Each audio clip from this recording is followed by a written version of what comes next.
Guys, good morning. Sorry, I say it'd be good afternoon by the time you get this. A bit later than I intended.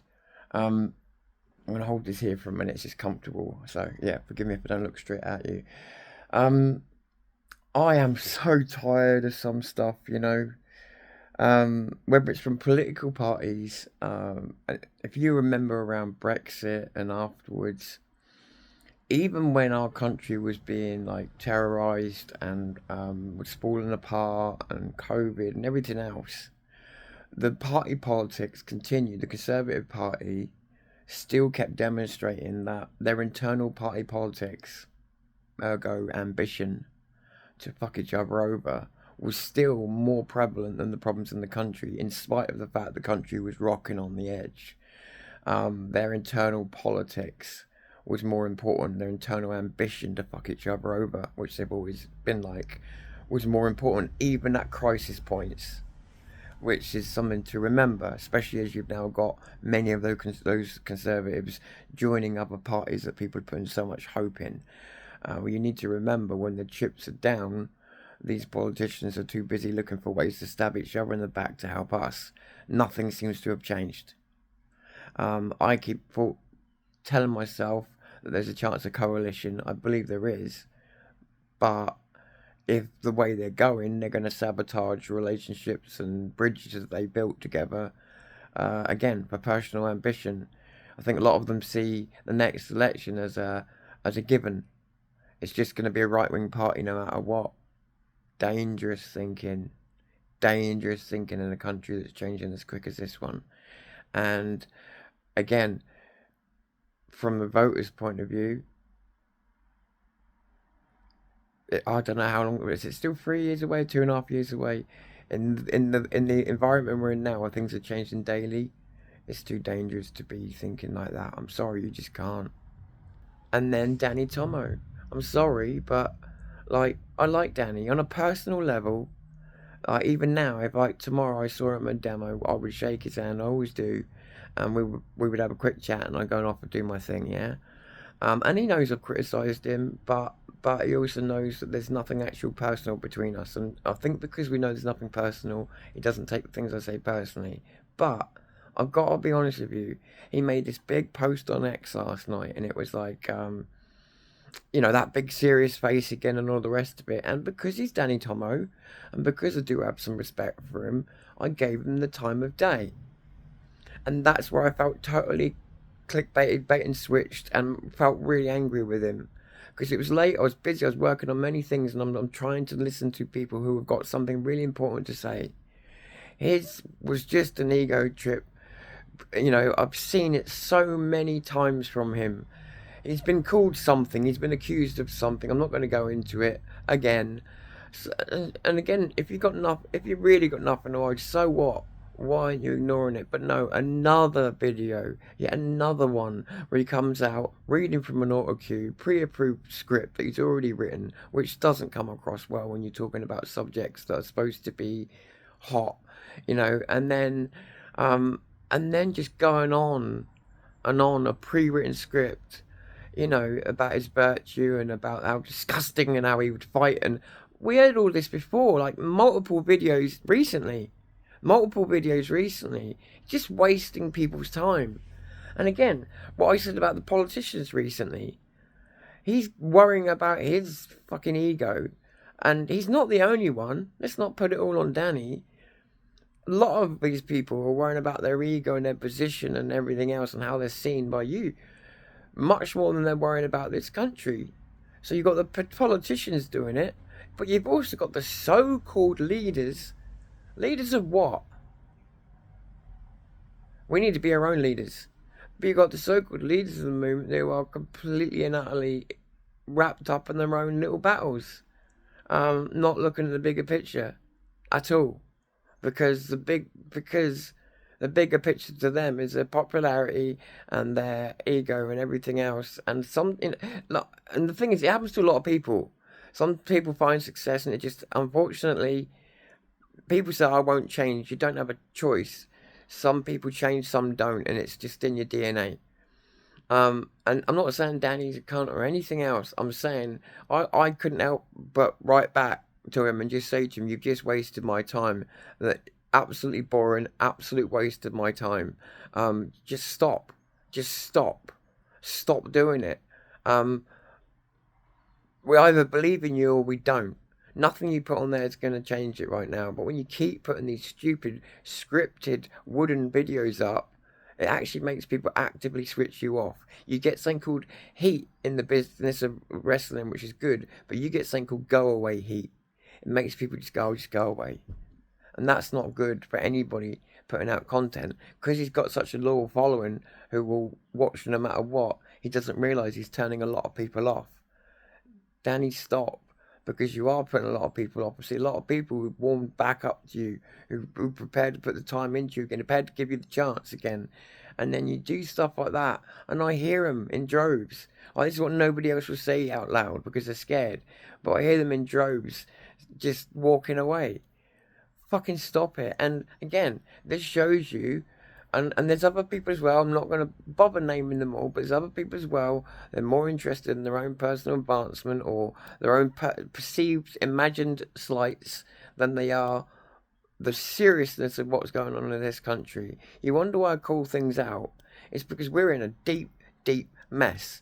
And this is the biggest things these people have got to worry about. Their image, their fucking perception of their channel, blah, blah, blah. I'm sick of it. So you've got the politicians doing it. You've got the elite class doing it.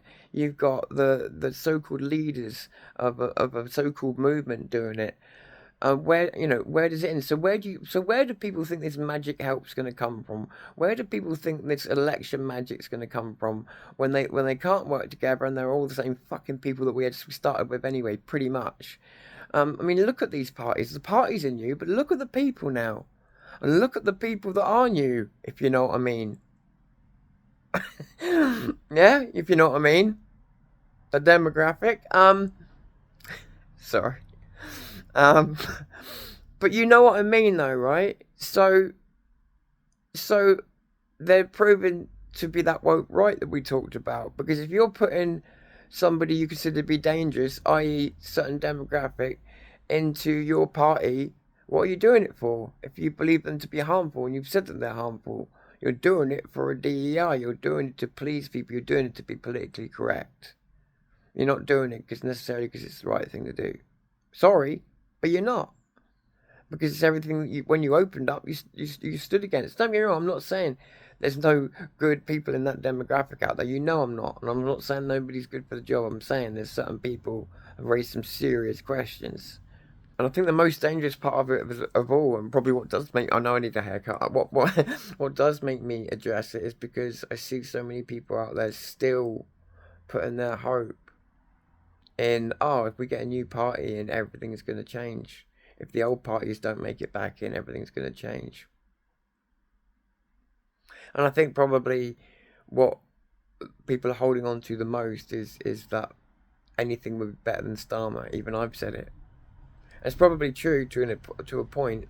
But if any of this is planned, and many of you believe that it is, then you'll know that if it starts speeding up, it's not accidental, and it has sped up. So you also know then that no matter what party gets in, if this is planned, there's not many people who can or will try and stop it. And I know there's a lot of you out there that believe that. So if that's the case, what are we doing? Thinking about directly political solutions, as in this prime minister will change things. I'm not saying that the democratic system couldn't be fixed. But right now, you're not sovereign, therefore the whole deal's off. And like I say, even internal party politics still is more important than fixing anything. Whilst people die, whilst the economy's on the edge, that tells you everything. Same from some of the leaders of somewhat who some people call leaders. I don't call them wankers either though. But yeah, people call leaders and whatever else. There's difference between being a figurehead. There's difference between being a popular. Sorry, due to a fucking loud dog, I can't remember where I was. Do you know every man deserves 5 minutes apiece, don't they? I guess what I'm trying to tell you is everybody other than, and I'm going to sound really biased here, everybody that I'm aware of, other than say Bin, myself, and a handful, good handful of others. Um, and the only reason I say Bin and myself, by the way, is not because I'm trying to put us on a pedestal, because I know him well, and because I know myself. So that's why I say it. It's not necessarily because, yeah, I'm saying that we're special. I'm just saying it's easier for me to establish that that's the case with me and Bin. But there's so many now that are just, they are on their own agenda, whether it's agenda of revenge, and that would take some explaining, and I can't. But you just have to trust me on that. Whether it's agenda of revenge, actually, in that count, there's multiple cases of that going on at the moment.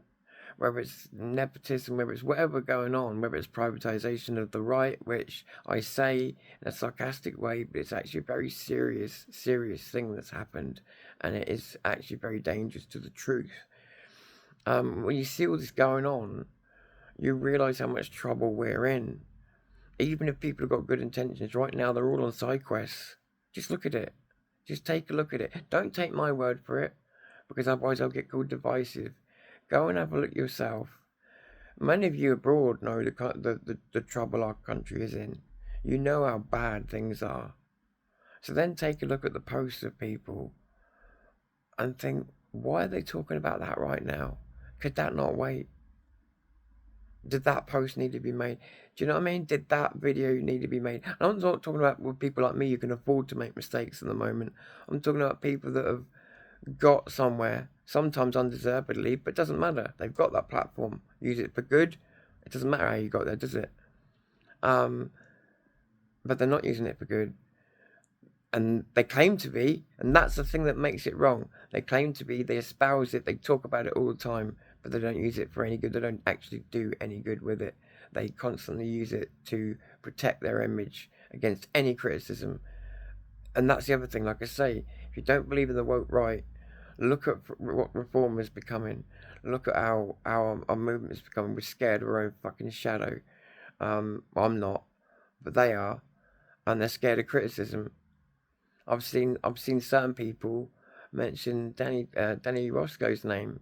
Now, some of you think Danny Roscoe's a troublemaker. Somebody like me knows him deeply and with a longer history than that, and I know that Danny's always been the way Danny is now, and that's he likes to call out things that he sees as being incorrect or inaccurate, and he doesn't like people to get away with it because he, like me, he wants to keep people honest.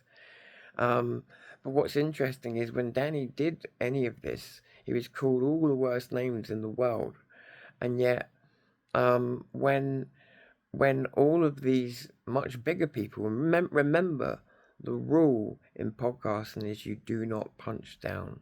It's not just a rule; it's the golden rule.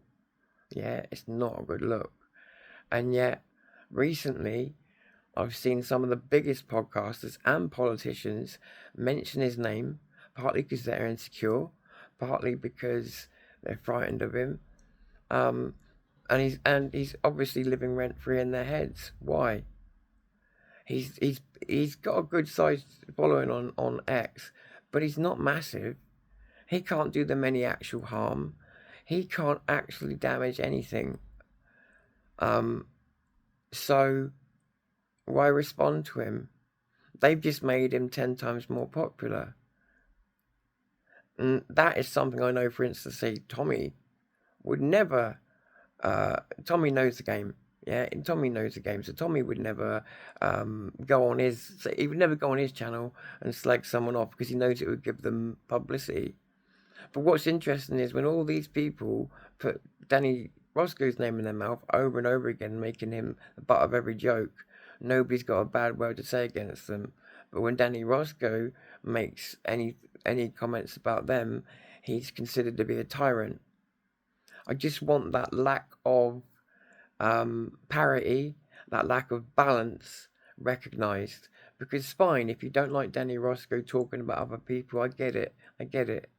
But those other people have also made it their life's goal at the moment to make him the butt of every joke and to try and talk about him even when he's not talking about them. And he hasn't. He laid back, but they kept making stupid jokes. I saw what happened at Christmas. I was unfortunate enough to be there when, I'm not going to name names, but a certain person came out and attacked Danny at Christmas, a Christian at Christmas, and tried to embarrass him for no real good reason. And it was awful. It was an awful piece of behaviour from some religious man who's supposed to know better. It was disgusting display. And again, I'm not saying Danny's perfect, but I have to say that because I'm not perfect. And yeah, and Danny does go on the attack, and I understand why some of you might not like that. So fair enough.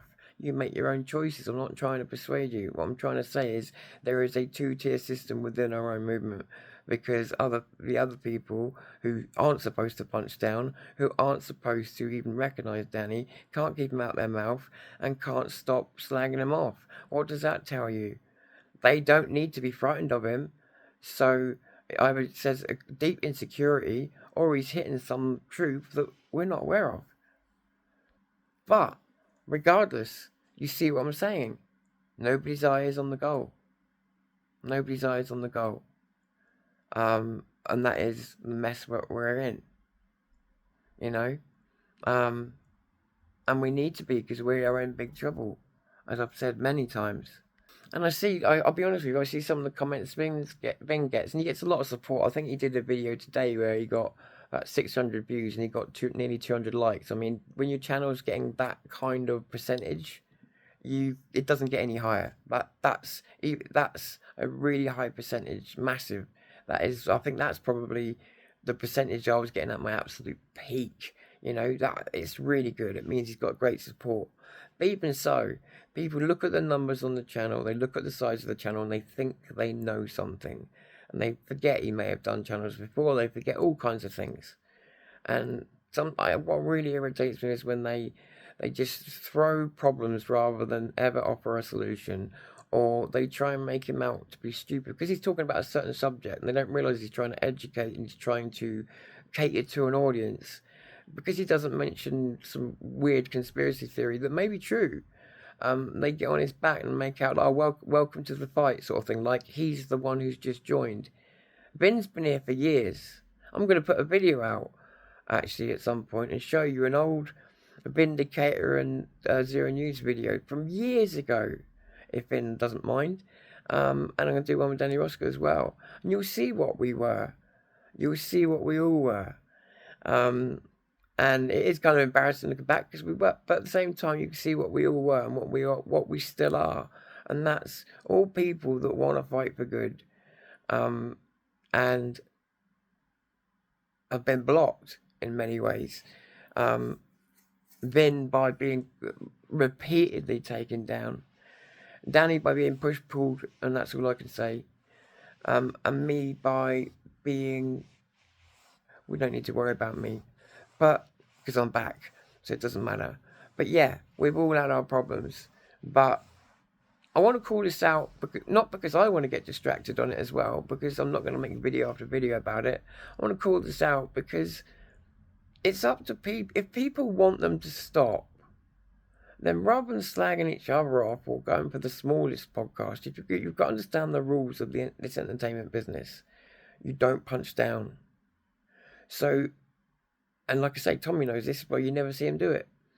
So when you see people using someone's name, it's really on the audience to show them, both by numbers and by the comments. Shut the fuck up. We don't want to hear it. Whatever's going on between you, we just want you to fight the fight. They will listen. But it's on you. If you hate it so much, if you hate the disruption and you want unity, realize what unity actually means and realize who you're asking to get unified first, because some things aren't possible. But then apply the pressure. Put the pressure on the right people hard enough, you'll get some form of that unity. You will. Even if it's just people stop making the videos slagging each other off. It will work for the most part. It will. You've got to put the pressure on. But at the moment, until we can get people all not even on each other's side, just facing the problems rather than ego quests, we're in deep shit. So there's nothing happening at government level, the elite level. They were worrying about their reputations. The streamer level, the auditor level, everything. It's all the same problem everywhere you go. I'm not saying every single one. I'm just saying there are these problems wherever you go. People are still acting like we've got all the time in the world. We don't. We don't. Things have got so much worse. This thing we're doing now is in danger, and we're acting like we've got all the time in the world to have in fights and arguments and things like that. We don't. We truly don't. And even like what I said to you right at the beginning of the podcast, when I said I had quoted Danny Tomo and said boring and all the rest of it, I'll be honest with you, if he calls me out on it, fine, because it's not that I want to tear his head off, it's that I want to tell him, we need you fighting the fight, mate. Do you know what I mean? We need you doing the right thing, not all this bollocks. So it's not even like, it's not hatred, it's not me trying to upset him, it's me trying to get through to someone who I know from personal experience of being on the streets side by side with him could do better. So that's my role. That's my role at the moment because I'm a smaller channel, and that is to try and keep people as honest as I'm trying to hold myself to be. Because we don't have the time. If we did, fine, let people get on and have their stupid, but we don't have the time. If you're here to help, then help, or get out of the way, you know? Anyway, I hope you can see my point of view, but if you can't, well, I've submitted it to you for your review, if you like, in the only way I know how. So, it's not coming from a place of hate, it's coming from a place of motivation. We're in trouble. Tom Fury, Zero News, and I'm calling it a day for now, guys.